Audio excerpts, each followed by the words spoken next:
কোরআন বলে দিচ্ছে فخلف من بعدهم خلف أضاعوا الصلاة واتبعوا الشهوات فسوف يلقون غيا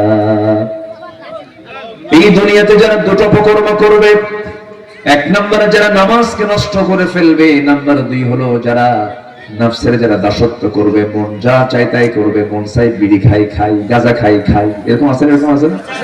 মন যা চাই তাই যারা করবে, নামাজ যারা নষ্ট করবে, আল্লাহ রাব্বুল আলামিন বলছেন আমি তাকে শুধু জাহান্নাম দেব না, জাহান্নামের গর্ত গায়্যুন নামক গর্তের মধ্যে আমি তাকে ঢুকাবো।